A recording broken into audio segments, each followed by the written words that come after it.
요엘서 2장 12절로 18절, 28절로 32절 말씀입니다. 12절로 18절 말씀 먼저 한 절씩 교독합니다. 제가 12절 읽겠습니다. 여호와의 말씀에 너희는 이제라도 금식하고 울며 애통하고 마음을 다하여 내게로 돌아오라 하셨나니 너희는 옷을 찢지 말고 마음을 찢고 너희 하나님 여호와께로 돌아올지어다.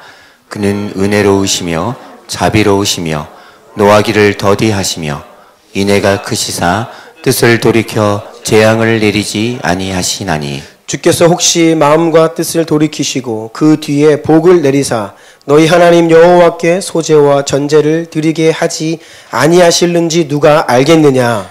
너희는 시온에서 나팔을 불어 거룩한 금시기를 정하고 성회를 소집하라. 백성을 모아 그 모임을 거룩하게 하고 장로들을 모으며 어린이와 젖 먹는 자를 모으며 신랑을 그 방에서 나오게 하며 신부도 그 신방에서 나오게 하고 여호와를 섬기는 제사장들은 낭실과 제단 사이에서 울며 이르기를 여호와여 주의 백성을 불쌍히 여기소서.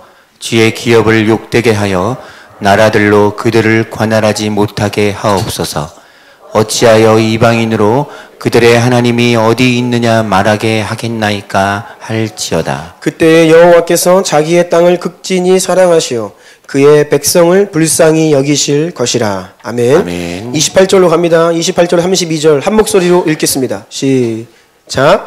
그 후에 내가 내 영을 만민에게 부어주리니 너희 자녀들이 장래일을 말할 것이며 너희 늙은이는 꿈을 꾸며 너희 젊은이는 이상을 볼 것이며 그때에 내가 또 내 영을 남종과 여종에게 부어줄 것이며 내가 이적을 하늘과 땅에 베풀리니 곧 피와 불과 연기 기둥이라. 여호와의 크고 두려운 날이 이르기 전에 해가 어두워지고 달이 핏빛같이 변하려니와 누구든지 여호와의 이름을 부르는 자는 구원을 얻으리니 이는 나 여호와의 말대로 시온산과 예루살렘에서 피할 자가 있을 것이미요 남은 자 중에 나 여호와의 부름을 받을 자가 있을 것임이니라. 아멘. 아멘. 기도드립니다. 존귀하신 주님, 가장 존귀하신 주님, 그래서 주님만을 기대합니다. 주님 홀로 영광 받으시고 홀로 우리를 다스리시고 홀로 우리의 마음을 사로잡으시고 홀로 우리 마음 가운데 좌정하여 주시옵소서. 우리가 살아가면서 이 땅 위의 것, 세상의 것, 하나님에게 속하지 아니한 것에 때로 마음을 빼앗기고 우리의 시선이 그것을 향해 때로는 그것에 욕심을 부리고 마음을 빼앗기나이다. 주의 백성들이 하나님 전에 나와 예배하오니 예수 보혈로 우리를 덮으사 우리 영과 혼과 영과 혼과 육 전인격이 깨끗하게 하시고 오직 하늘에 속한 신령한 것으로만 채워지게 하옵소서. 주의 진리의 말씀으로 우리를 통치하시고 다스려 주시옵소서. 우리가 전심으로 믿음을 힘입어 아멘할 때에 그 말씀이 우리 가운데 실제가 되고 그 약속이 성취되는 이 시간이 되게 하여 주시옵소서. 상한 마음을 일으키시고 육신을 치유하시며 우리의 영혼이 더욱더 깨어 주를 보게 하옵소서. 그리하실 예수 그리스도 존귀하신 이름으로 기도드리옵나이다. 아멘. 아멘. 우리 주변에 있는 분들 사랑합니다. 축복합니다. 인사합시다. 네, 사랑합니다. 네, 축복합니다.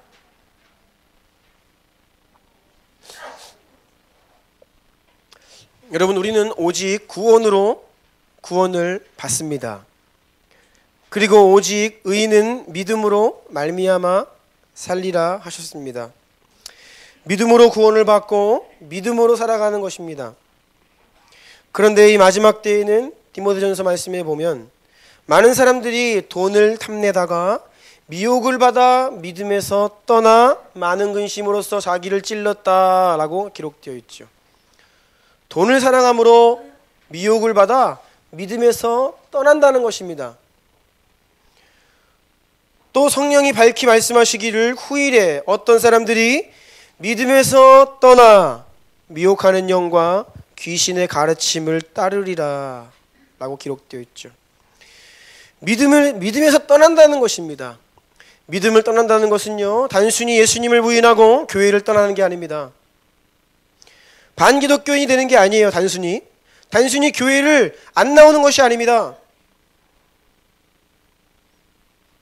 스스로 믿음이 있노라고 말하지만, 스스로 예수님 믿는다고 이야기하고 성경을 믿는다고 이야기하지만 그 믿음의 내용을 들여다보면 전혀 다른 믿음을 가진 사람들이 많습니다.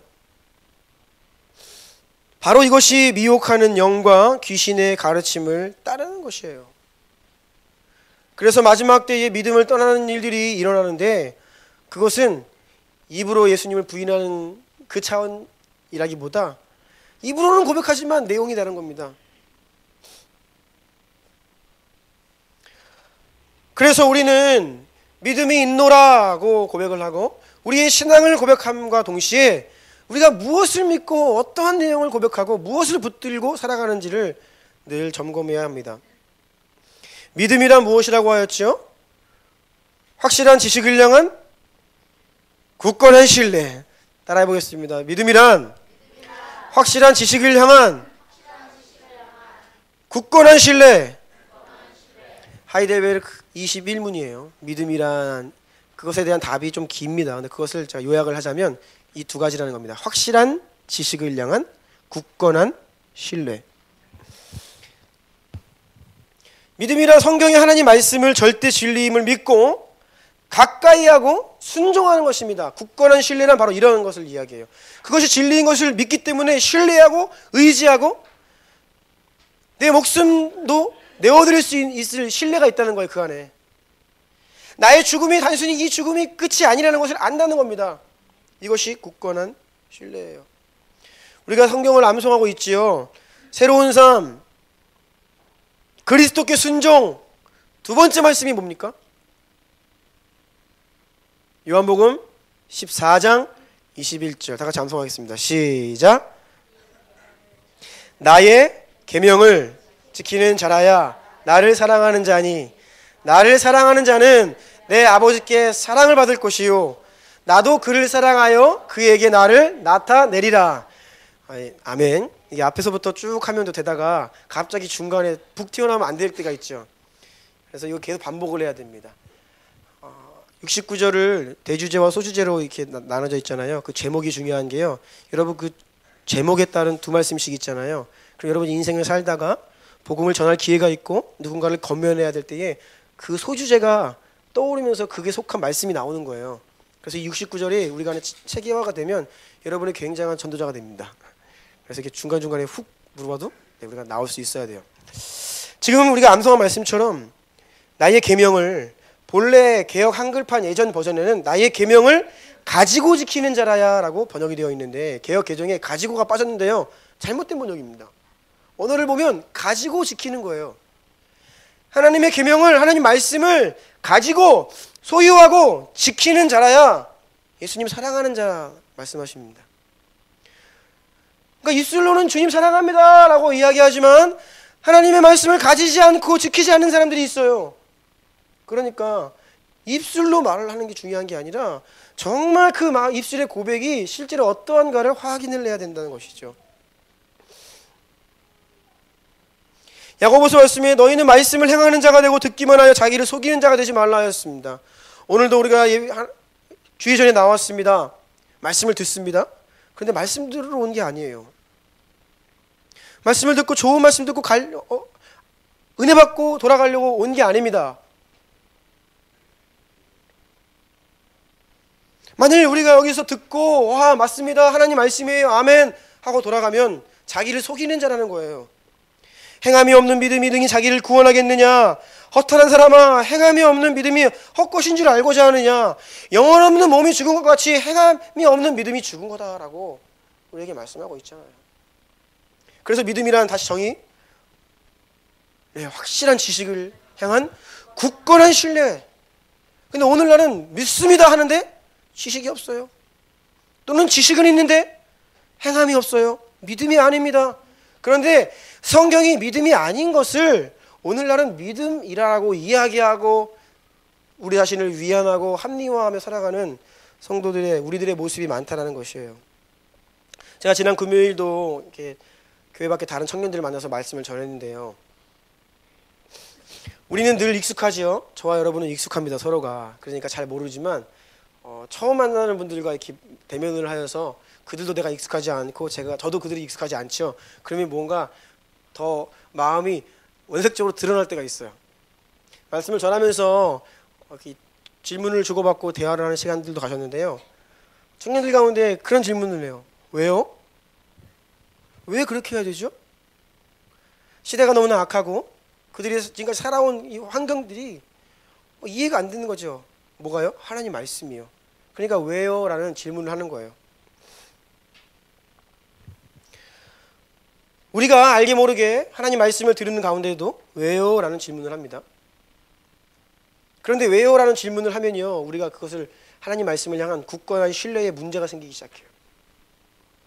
때로는 강단에서 이렇게 선포되는 말씀이 조금 부담이 덜하면 그냥 아멘 하겠고 취하겠는데, 조금 이 강도가 세거나 부담스럽거나 당장의 나의 현실 가운데 이게 거치는 것이 있으면 그렇긴 한데 그거는 좀 목사님 또는 선교사님 정도 돼야 하는 거고, 나 같은 평범한 그리스도인, 나는 신앙도 별로 없고 나는 믿음이 그렇게 좋지 않은데 나 같은 사람은 아니야, 아직 때가 아니지, 이러한 말들이 주의 말씀을 향한 굳건한 신뢰, 이 신뢰의 문제에 있어서 조금 문제가 생길 수 있다는 거예요.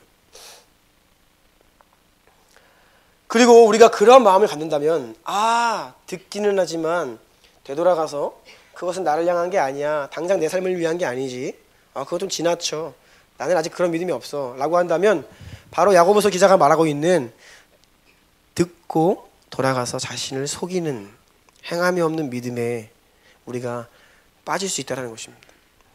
그래서 여러분, 오늘도 우리가 이 자리에 모인 이유는요, 하나님의 말씀, 특별히 설교 시간은 하나님의 말씀을 전하고 하나님의 말씀에 아멘하고, 그것뿐이 아니라 그 말씀을 가지고 어떻게 한다고요? 순종하며 살겠다고, 그 이유로 우리가 모인 것이죠.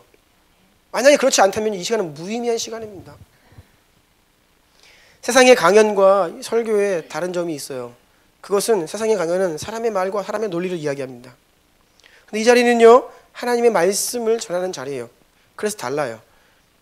그래서 제가 이 사실에 위안을 받습니다. 왜냐하면요, 세상 강연은 강의하는 사람이 굉장히 중요합니다. 그 사람이 말도 잘해야 됩니다. 들려지게 이야기를 해야 되고요. 좋은 말을. 근데 이 설교라고 하는 것은요, 물론 이 전하는 자도 중요하긴 하지만 그것보다 더 중요한 것은 바로 이 내용이죠. 이것이 하나님의 말씀이라는 겁니다. 만일 제가 부족해요, 제가 설교 잘하는 사람이 아닙니다, 전하는 자가 부족하고 우리가 다 부족하지만 한 가지 믿음이 우리 가운데 큰 역사를 이루는데, 그것은 하나님의 말씀에 우리가 전심으로 아멘하고 믿고 순복하면 어떻게 해요? 역사가 일어난다는 그 믿음이 중요한 것이죠. 여러분, 이 믿음이 있으십니까? 이 고백이 있으세요? 오늘도 전해지는 말씀 앞에 여러분이 아멘하고 순종하기를 원한다는 그 마음으로 우리가 하나님 말씀에 나아갔으면 좋겠습니다. 리바이벌 프레잉 6번째 시간이에요. 제목을 같이 읽을게요. 시작. 기도의 짐을 지고 부르짖는 자가 믿음의 사람이다. 이런 제목으로 말씀을 나누겠습니다. 1. 우리에게는 하나님의 위대한 약속이 있다. 주님께서 우리에게 모든 능력을 주셨다라고 말씀하세요. 믿는 자들의 삶 가운데 놀라운 표적이 따를 것이다 라고 약속합니다. 누가복음 10장 19절이에요. 읽어주세요. 내가 너희에게 뱀과 정갈을 밟으며 원수의 모든 능력을 제어할 권능을 주었으니 너희를 해칠 자가 결코 없으리라. 아멘. 이 세상의 어둠의 주관자들, 악한 영들을 제어하고 짓밟고 이길 수 있는 권능을 우리에게 주셨다라는 겁니다. 이어지는 말씀도 읽어주세요. 마가복음입니다.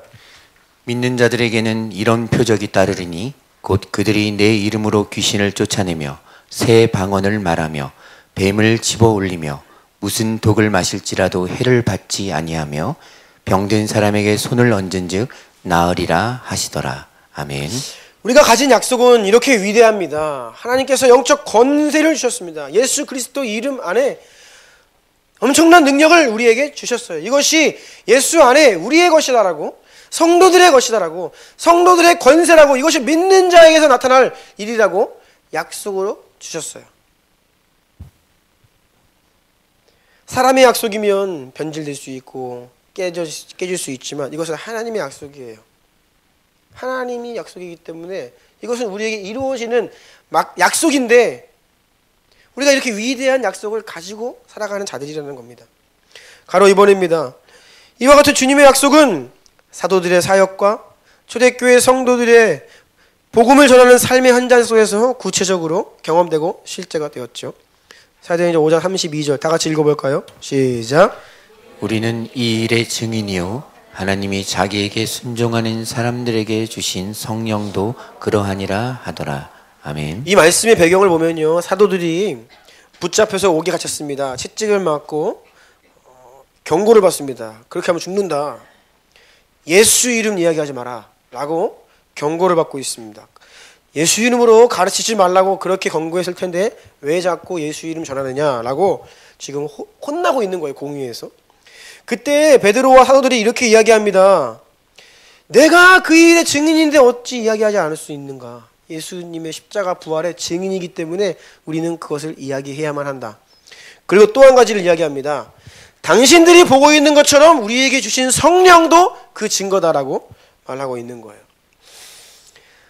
초대교회에서 성령은 오늘날의 현대교회에서 이야기하는 성령과는 조금 다른 차원이었던 것 같아요. 우리는 성령님이 믿음으로 고백하는 우리의 마음 가운데 계심을 성경을 통해 확인하고 알고 믿음으로 고백합니다. 때로 그 성령을 경험하지 못하고 느끼지 못한다 할지라도 우리 안에 성령님이 내주하십니다 라고 교리적인 지식으로 알고 고백을 하죠. 이것은 사실입니다. 그런데 초대교회는 단순히 그런 교리적 고백이 아니었어요.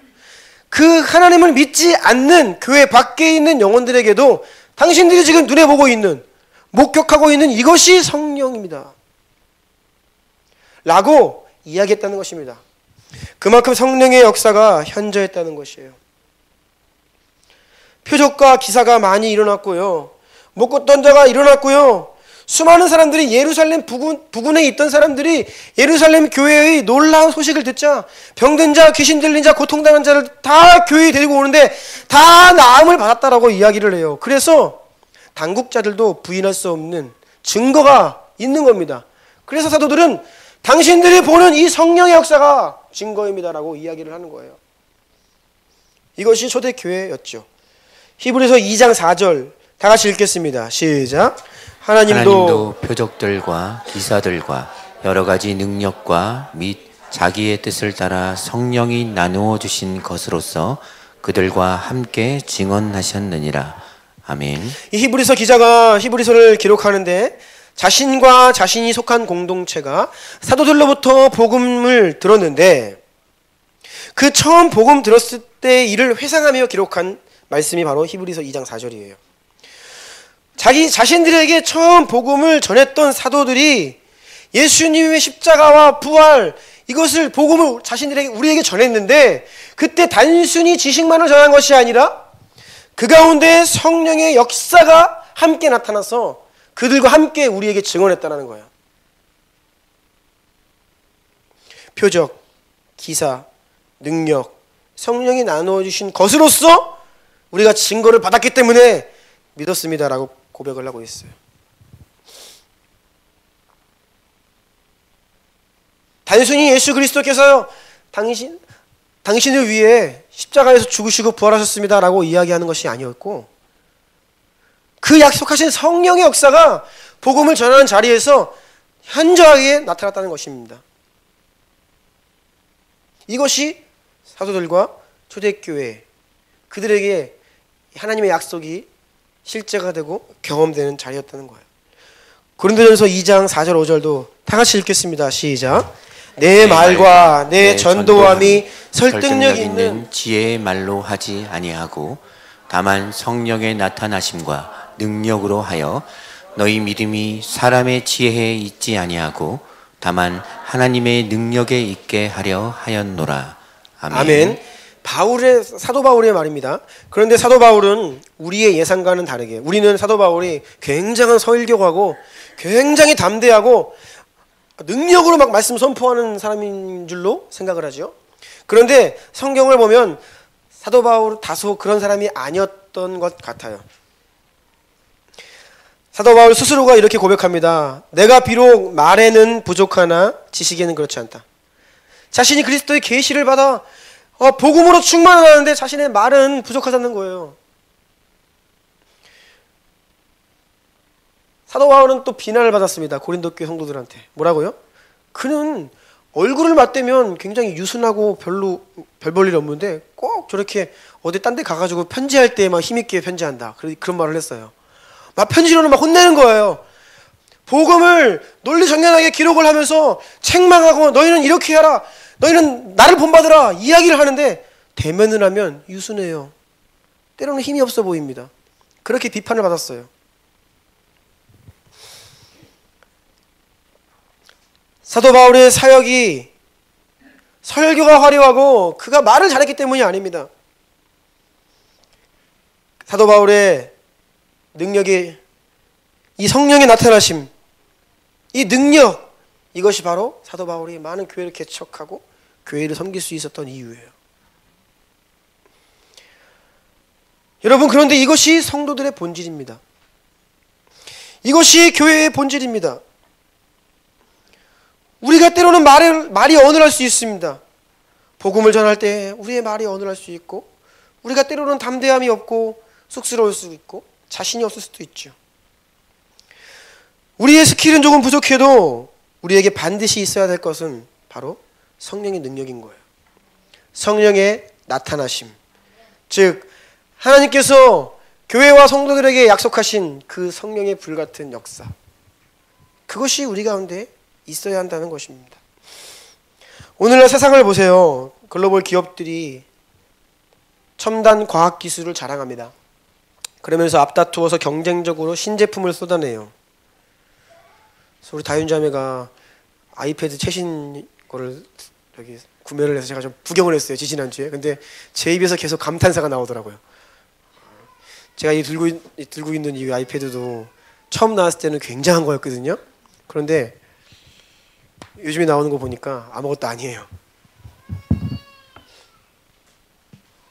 제가 마트를 가면 전자제품을 파는 곳을 지날 때에 놀랍니다. 항상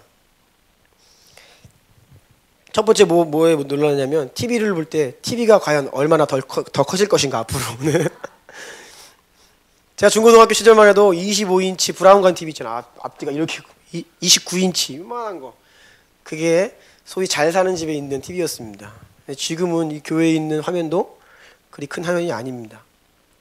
그래서 얼마나 커질까? 더 커질 것 같죠. 그래서 얼마나 커질까 한번 놀라고요. 두 번째 놀라는 것은 얼마나 얇아질까에 놀랍니다. 정말 나중에는 아예 없겠죠. 그냥 아예 없이 그냥 재현을 할 겁니다. 또 한 가지 놀라는 것은 얼마나 세련되실까. 불과 1, 2년 전에 나왔을 때는 너무나 멋있고 고급스럽고 세련된다고 느껴졌던 것들이 불과 1, 2년만 지나면요 구식이 돼요. 자동차를 보십시오. 금방 구식이 됩니다. 가면 갈수록 세련되지죠. 그리고 또 놀랍니다. 얼마나 고화질이 될까 앞으로 더.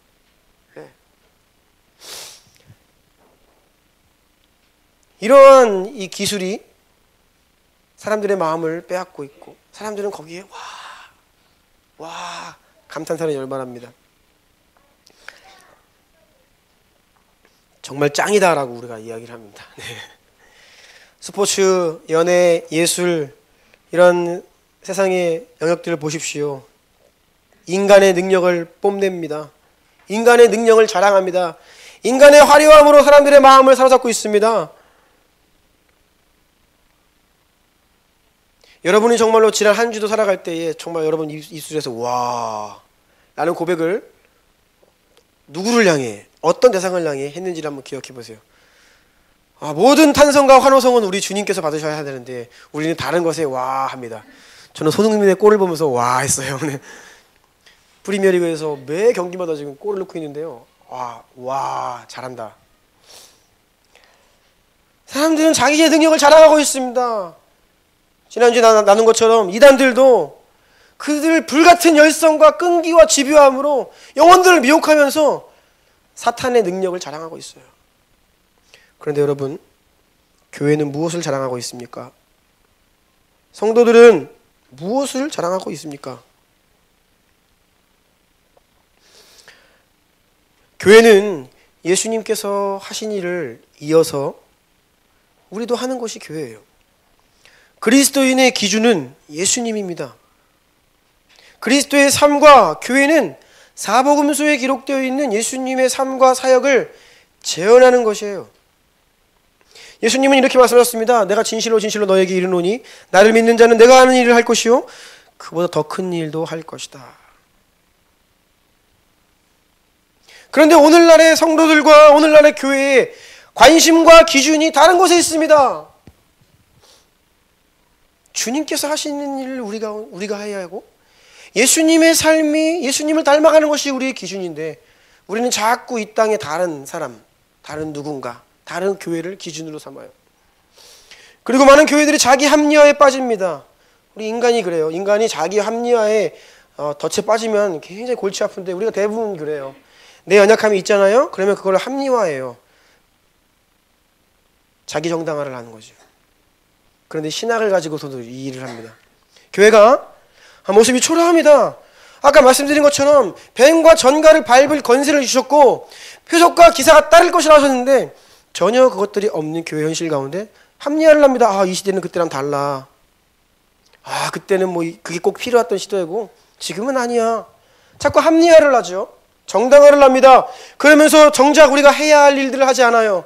예수님은 복음을 전하시고 가르치시고 고치셨습니다. 이 세 가지 사역이 그리스도인들과 교회의 주요한 일들인데 가르치고 전하고 고치는 사역입니다.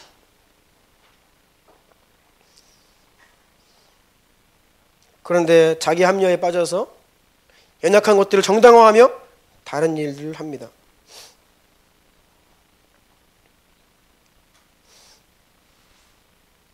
우리는 무엇을 자랑해야 될까요? 오늘날 숫자를 자랑하는 교회가 있습니다. 이쁜 예배당을 자랑하는 교회가 있어요. 화려한 건물을 짓고 주님의 성전이다라고 자랑하는 교회가 있습니다. 우리 교회는 맨파워가 훌륭합니다. 자랑하는 교회가 있어요. 요즘에는 우리 교회는 유튜브 구독자 수가 몇만을 돌파했습니다. 자랑하는 교회가 있습니다. 실제적으로 사역자들이 자신들을 어필할 때 자신의 팔로워가 몇 명이고 구독자 수가 몇 명 돌파했다고 그렇게 홍보를 합니다. 제가 설교를 준비할 때 이렇게 찬양을 듣고 싶어서 유튜브에서 찬양을 플레이 시키면요, 한 곡이 끝나고 다음 곡으로 넘어갈 때 자꾸 광고가 나와요. 이 찬양만 계속 듣고 싶은데 자꾸 찬양이 바뀔 때마다 광고가 나오는 거예요. 많은 사역과 단체들이 많은 구독자 수를 보유한 상태에서 광고를 하려고 돈을 벌습니다. 네. 여러분, 교회는 과연 무엇을 자랑해야 될까요? 우리는 예수님의 십자가를 자랑해야 되죠. 그리고 우리는 성령의 능력, 우리 가운데 역사하시는 성령님을 자랑해야 됩니다. 다른 것이 아니에요. 초대교회는 좋은 건물을 지었고 좋은 건물을 짓고 자랑하지 않았어요. 폭발적으로 부흥했지만 많은 수가 모인다고 자랑하지 않았습니다.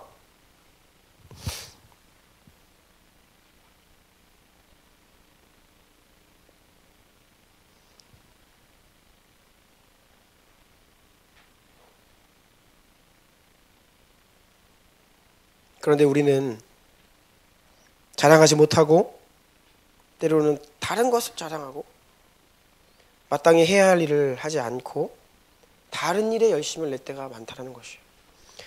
큰 입원입니다. 왜 약속이 온전히 성취되지 않는가? 우리가 읽은 요엘서 2장 28절로 30절 말씀 다시 한번 읽겠습니다. 28절로 30절 기록되어 있죠. 시작. 그 후에 내가 내 영을 만민에게 부어주리니 너희 자녀들이 장래 일을 말할 것이며 너희 늙은이는 꿈을 꾸며 너희 젊은이는 이상을 볼 것이며 그때 내가 또 내 영을 남종과 여종에게 부어줄 것이며 내가 이적을 하늘과 땅에 베풀리니 곧 피와 불과 연기 기둥이라. 아멘. 이 성령을 부어주시겠다. 성령의 세례를 약속하셨어요. 이 약속의 말씀은 누구를 위한 것이냐? 예수 십자가 부활 이후에 오순절날 이 성령 강림이 처음 성취된 이유를 살아가는 모든 신약 교회 성도들과 교회를 향한 약속입니다. 즉 이 약속은 저와 여러분, 오늘 여기에서 저와 여러분을 향한 말씀이에요. 약속입니다. 그런데 우리가 너무나 잘하는 실수 한 가지가 있습니다. 성경을 인용할 때에 맥락 없이 인용을 잘해요. 문맥과 상관없는 해석을 잘합니다. 때로 이것이 심각한 문제를 발생시킵니다. 이단들이 이것을 잘하죠. 이단의 중심에는 교주가 있어요. 자기를 그리스도라고 이야기하는 사람이 중심에 한 사람이 있습니다. 그 사람은 자기가 재림주라고 하는 것을 사탄이 준 어떤 지혜로 이 논리를 가지고 있어요. 이 논리를 입증하기 위해서 뭘 하냐? 성경을 뒤져서 거기에 논리에 맞는 문맥과 상관없는 말씀들을 발췌하기 시작합니다. 그래서 성경을 가지고 교리를 만들어요. 그래서 이단에 가면 성경의 그 말씀들을 가지고 계속해서 세뇌 작업을 하죠. 여러분, 하나님 말씀도요, 문맥과 상관없이 인용이 되면 이단의 논리를 지지하는 구절이 될 수 있습니다. 무섭죠?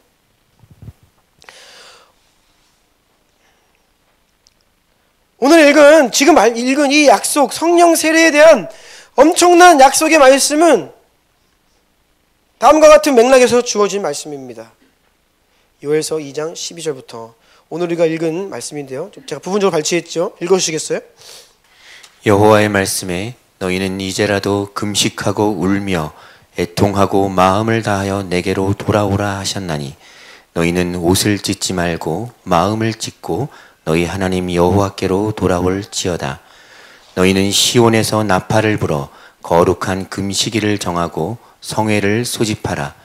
그때 여호와께서 자기의 땅을 극진히 사랑하시어 그의 백성을 불쌍히 여기실 것이라. 아멘. 아멘. 18절에 보니까 그때에, 이게 중요하죠. 언제입니까? 그때에 너희가 이제라도 금식하고 울며 애통하고 마음을 다하여 내게 오라. 마음을 찢고 나아오라.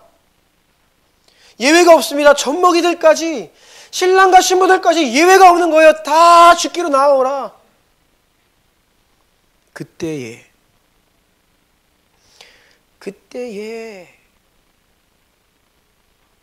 이게 오늘 이 약속의 말씀이에요. 오순절에 성령의 세례가 부어진 이유, 성령께서 강림하신 이유는 그들이 예수님의 약속을 붙들고 온 마음을 다하여 그 약속을 위해 부르짖고 있었기 때문이에요. 본래 예수님의 제자들은 예수님 부인했습니다. 예수님 배신했어요. 그리고 그들은 실족해 있었죠. 그럼에도 부활하신 예수님께서 그들에게 나타나셔서 그들을 위로하시고 그들의 마음을 새롭게 하십니다. 승천하시면서 약속을 주십니다. 몇 날이 못 돼요. 너희에게 성령, 약속하신 성령이 임할 것인데 그러면 너희가 권능을 받고 땅까지 증인이 될 것이라고 약속을 주시는 거예요. 그래서 남겨진 자들이, 주님의 승천을 목격했던 그 약속을 받은 자들이 뭐 했습니까? 모여 한 마음으로 오로지 기도하기 힘쓰는 겁니다. 왜요? 그 약속을 바라보며 부르짖어 기도했던 거예요. 그렇기 때문에 오순절날에 이르러 성령께서 임하셨지요. 우리가 지난주에 하나님의 열심에 대해서 나누었습니다. 하나님의 주권과 열심, 우리가 이것을 이야기할 때 자칫 잘못하면 오해해야 합니다. 우리와 무관하게 하나님 일방적으로 홀로 알아서 다 그 일 이루시고 구원하시고 행하시고 성취하신다. 물론 하나님의 주권의 측면에서 볼 때는 그게 맞는 말일지는 모르지만 늘 모든 일들은 하나님의 측면에서 조명되어야 하고 인간의 측면에서 조명되어야 해요. 지난주 설교 제목이 뭐였습니까? 우리의 영혼을 깨우시는 하나님의 열심이죠. 그러니까 하나님은 열심으로 홀로 일하지 않으세요. 먼저 그 약속을 성취하실 때에 우리의 영혼을 깨우사 우리의 영혼이 그 약속을 깨닫게 하시고 그 영혼을 향해, 그 약속을 향해 부르짖게 하시는 거예요. 그래서 이 땅 백성들이 믿음으로 약속을 바라보며 부르짖을 때에 그 뜻을 이루시죠. 이게 하나님의 열심입니다. 성경을 잘 보시면요, 약속은 조건적입니다. 오직 성령이 너희에게 임하시면 권능받고 땅끝까지 증인된다. 성령이 임하시면 조건이 있어요. 아무나 다 증인되는 게 아닙니다. 주 예수를 믿으라 그리하면 너와 내 집이 구원을 받으리라. 조건이 있습니다. 이 천국 복음이 땅끝까지 전해져야 끝이 오리라. 조건이잖아요. 하나님의 약속은 모든 것이 조건입니다. 반드시 이루어져야 될 조건이 있어요. 조건 없이 이루시겠다? 그러면 사탄이 이렇게 난리 안 칩니다. 지금 원수가 왜 이렇게 방해하고 득세하나요? 하나님 말씀하신 약속 성취를 위한 조건이 성취되지 않도록 가로막는 거예요. 그러니까 땅끝까지 복음이 전해지지 못하도록 견고한 진을 형성하여서 이 이슬람 진영에서 여기만큼은 뚫리면 우리는 끝이다. 이게 지금 사탄의 진영의 지령이에요.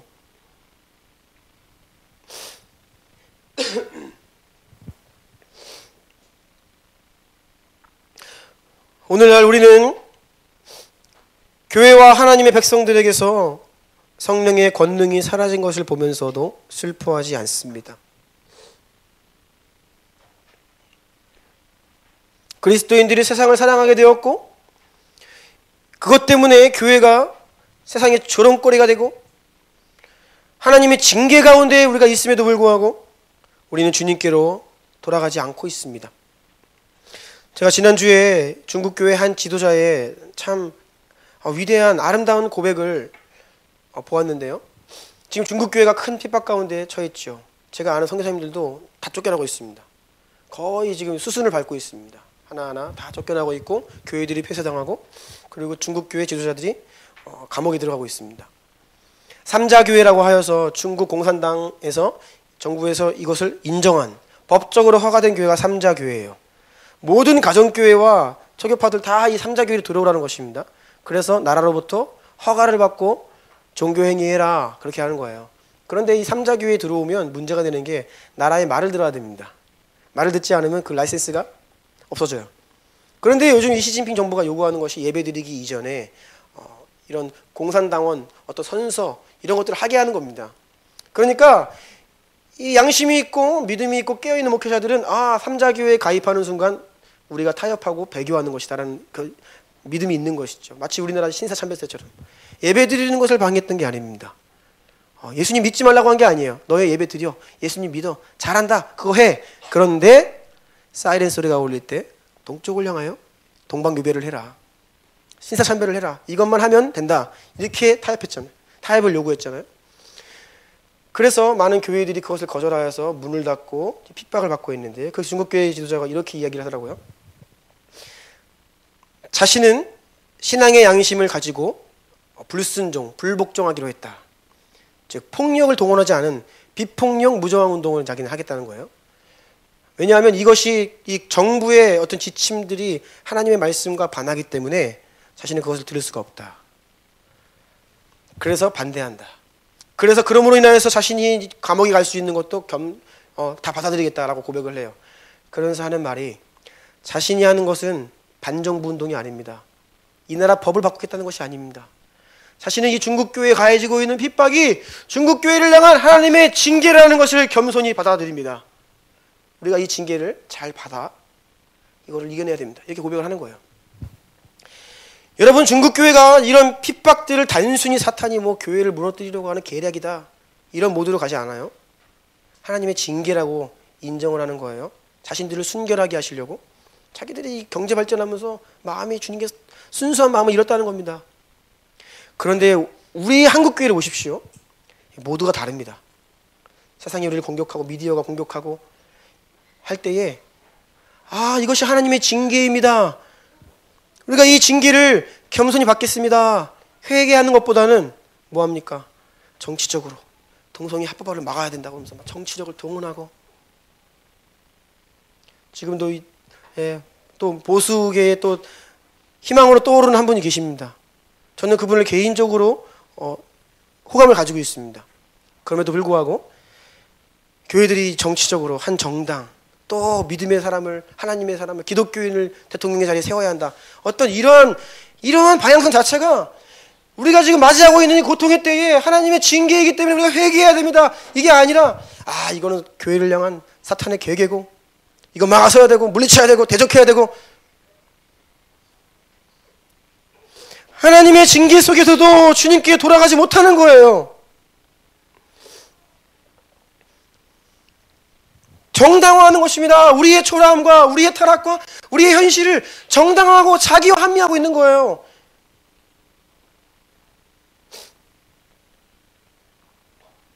여러분, 우리 주나님교회가 우리의 영적 현실을 인정하는 거 굉장히 힘든 일입니다. 목회자가 받는 유혹은 우리가 참 연약해요. 우리가 믿음으로 고백하는데 우리가 복음의 능력이 우리가 예수님 자랑해야 되는데 능력이 없습니다 라는 것을 인정하는 것이 참 어려운 일이에요. 어떤 유혹을 받냐면 아니요, 우린 잘하고 있습니다. 여러분 잘하고 있습니다. 우리 교회는 하면서 다른 것들을 찾죠. 보세요, 우리는 이렇게 하고 있어요. 저렇게 하고 있어요. 자기 정당화를 하는 것. 우리 인생 가운데 마찬가지입니다.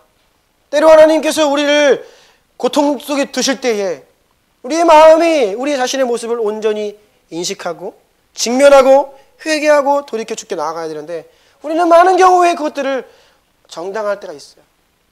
그래서 하나님의 정말 그 마음을 돌이키기를 원하시는 하나님의 마음을 알지 못할 때가 많이 있습니다.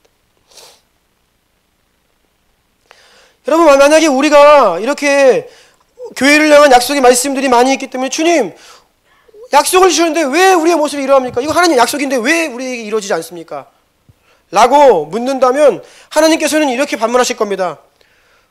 너희는 어찌 슬퍼하지 않느냐? 너희는 어찌 마음을 돌이키지 않느냐? 너희는 어찌 전심으로 나에게 나오지 않느냐라고 우리에게 반문하실 거예요. 여러분, 한 미국 기자가 한국 전문 기자입니다. 한국의 전문가예요. 그래서 이 사람은 항상 한국에 연구하고 한국의 소식을 기고하는 기자인데 이 기자가 한국 사람에 대한 특징에 대해서 이야기하는 것을 들은 기억이 있습니다. 자신이 한국인들을 만나봤더니 한국인들은 친절하다, 너무 좋은 사람들이라는 거예요. 처음 만났을 때는. 그런데 이들과 깊은 관계를 맺다 보면 한국인들의 특징이 한 가지 있는데 그것은 그들 마음에 분노가 있다. 이게 한국인 특징이래요. 미국인이 본. 그들 마음 가운데 한이라는 말이 영어로는 번역되기 힘들죠. 무언가 쓴뿌리가 있고 막 분노가 있다는 거예요. 불만족이 있고요. 우리가 얼마나 분노합니까? 대한민국의 현실에 대해서 젊은이들이 얼마나 분노해요. 나의 그냥 연일 누추함들 때문에 우리가 분노합니다. 화가 나죠. 때로 우리의 인생 가운데 고통에 탄식합니다. 그런데 여러분, 우리가 국가에 분노하고 사회에 분노하고 우리 인생 가운데 고난 속에 고통하는 것 이전에 먼저 우리는 그리스도의 몸된 교회를 바라보며 분노해야 됩니다. 우리 모습에 애통해야 됩니다. 교회가 예수님의 몸이라고 우리가 고백하잖아요. 그러면 교회는 예수님입니다. 세상 사람들은 예수님 눈에 안 보이니까 몰라요. 예수님 어떻게 알아요? 교회를 통해 안다고요. 그러면 교회는 주님처럼 거룩해야 되고 영광과 위엄과 영적인 무게가 있어야 되고 순결해야 하고 능력이 있어야 되는데 그렇지 않죠. 오늘날 세상의 교회를 어떻게 바라봅니까? 탐욕스러운 곳으로 바라봅니다. 경박한 되게 가벼운 곳으로 봐요. 지금 우리 사회에 문제가 되고 있는 이런 5.18 그 거짓 가짜 찌라시 정보도 있잖아요. 죄송한데 그거 주요 유포지가 교회들입니다. 소위 이 보수 기독교라고 하는 중심에서 그런 데에 열광하고요.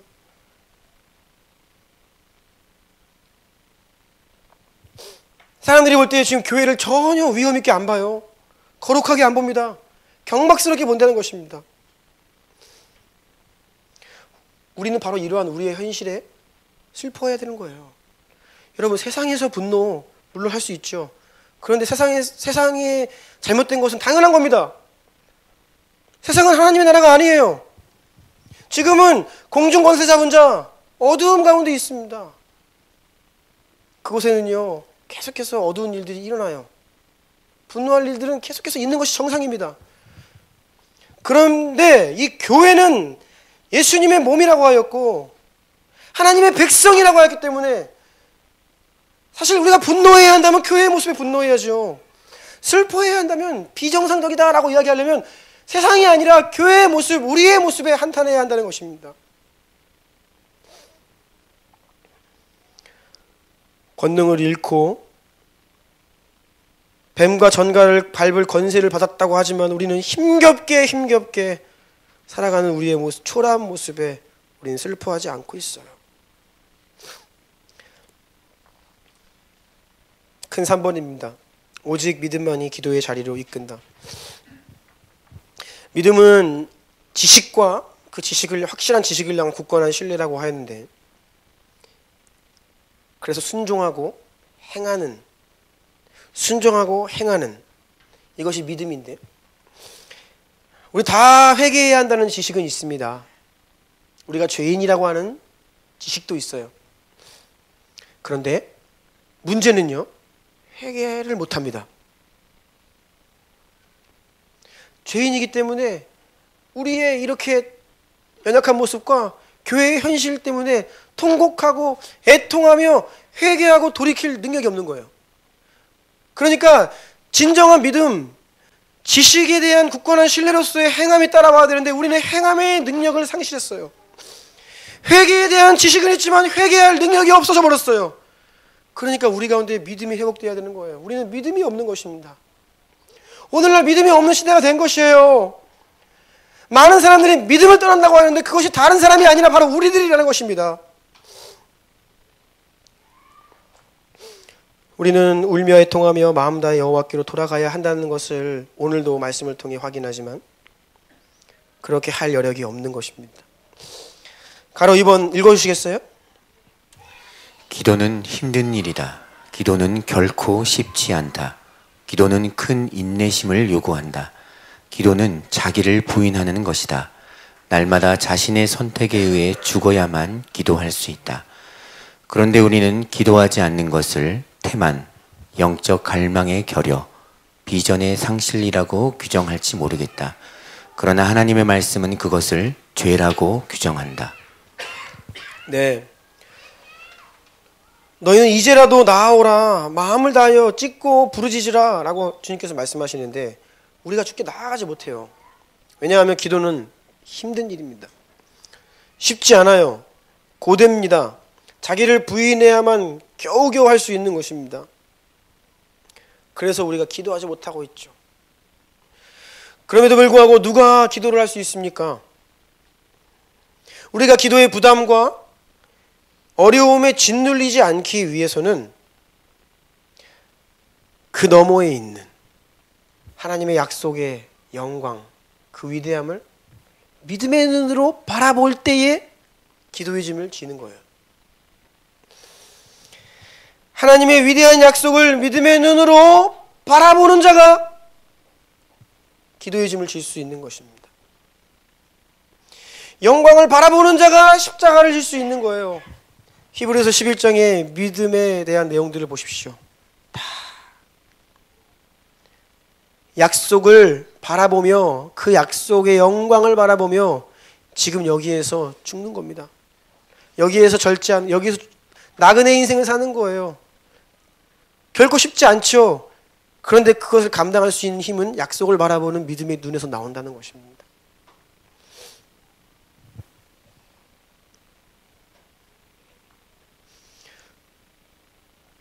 손흥민 선수가 요즘 맹활약을 하는데 어느 날 그냥 갑자기 반짝 대박이 난 게 아닙니다. 손흥민 선수 아버지가 축구 선수였는데 본인 스스로를 실패하는 축구 선수라고 이야기를 해요. 많은 부상이 시달렸고 기본기가 너무 탄탄하지 않아서 자신이 그냥 그저그로 무명의 선수였다. 그래서 아들을 기른 겁니다. 맹훈련을 시켰죠. 그래서 독일 분데스리가에 진출했을 때에도 이 아버지가 따라가가지고 같은 숙소에서 지내면서 그 프로팀에서 훈련받고 집에 돌아오는 아들 데리고 맹훈련을 또 개인 훈련을 시킵니다. 하루에 6시간 이상을 개인 훈련을 매일매일 시켰어요. 그래서 양발 다 쓰게 해가지고 오른발잡이인지 왼발잡이인지 몰라요. 두 발을 똑같이 씁니다. 손흥민 선수한테 누가 물어봤어요. 결혼은 왜 안 하냐고 그랬더니 결혼은 나중에 은퇴하고 할 거라고 이야기를 하더라고요. 모르겠어요. 그 마음이 변할지는. 근데 그 아버지한테 물어봤더니 아버지가 자기 아들은 은퇴 이후에 결혼할 거다. 그 젊은 청년이 결혼하고 싶지 않을까요? 결혼하고 싶겠죠. 그런데 뭐라고 이야기하냐면 꿈이 있기 때문에 결혼을 나중에 할 수 있다고 얘기를 하더라고요. 꿈이 있기 때문에. 여러분, 우리에게 주어진 어떤 부담들, 짐들, 거기에 포커스를 맞추면 지는 게임이죠. 사탄은 자꾸 프레임 전쟁을 우리에게 지는 게임을 가지고 옵니다. 이거 하지 마라, 저거 하지 마라, 이거 해라, 저거 해라. 부담을, 기도도 마찬가지입니다. 기도해라, 뭐 해라. 그러면 우리는 부담을 느끼고 벌써 지는 게임을 시작합니다. 그런데 그 프레임에 빠지면 안 돼요. 우리는 하나님의 그 약속의 영광, 위대함을 바라보는, 우리의 마음을 그리로 향해야 돼요. 그래야 우리가 짐을 질 수 있죠. 지난 금요일 날 청년들이랑 그 수련회 가서 이제 대화를 하고 말씀을 전하는데 어떤 청년이 그렇게 이야기를 하더라고요. 주일날 일하지 말아야 되냐.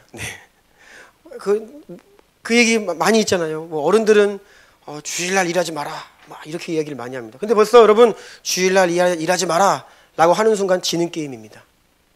청년들은 왜 주일날 일하지 마요?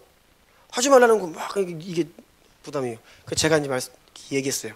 프레임을 바꿔야 된다.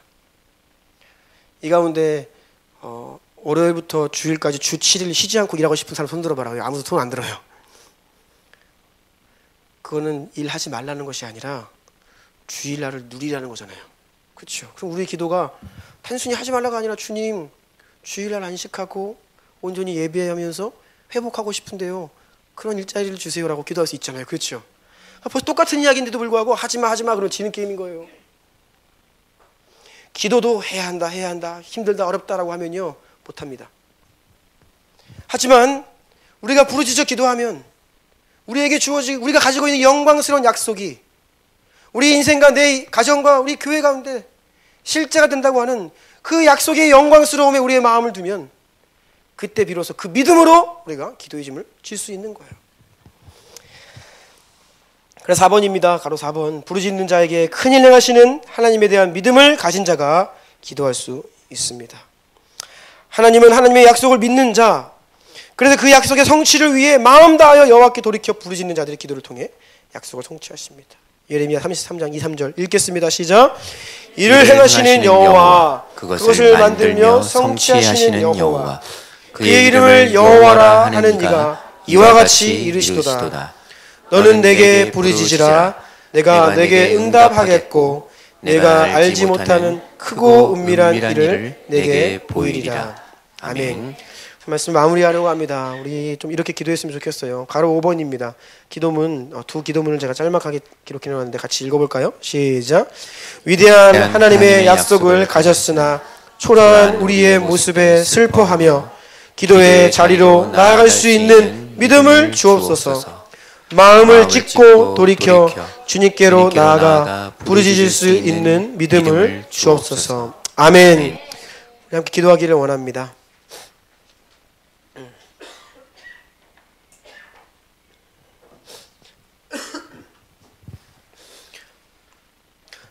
주님께 우리의 모습, 우리의 초라한 모습, 우리 교회에 영광스럽고 위대한 약속을 가졌지만 참 성령님의 역사가 너무 미미하고 우리는 너무 작은 것에 매여있고 억눌리고 쉽게 실패하고 낙담하는 그런 우리의 현실을 애통해하면서 기도했으면 좋겠습니다. 그리고 하나님, 이러한 우리 자신과 오늘날 교회들의 연약한 모습에 우리가 슬퍼하게 하소서. 애통해하는 마음을 주소서. 그래야 너희는 이제라도 금식하고 울며 애통하고 마음 다하여 내게로 돌아오라. 주님은 말씀하시고 우리는 그 말씀을 듣고 있는데 정말로 우리가 마음 다하여 주님께 돌아갈 수 있도록 우리에게 믿음을 주십시오. 우리의 영혼을 깨워주십시오. 우리 이런 마음으로 주여 3번 부르고 간절히 기도했으면 좋겠습니다.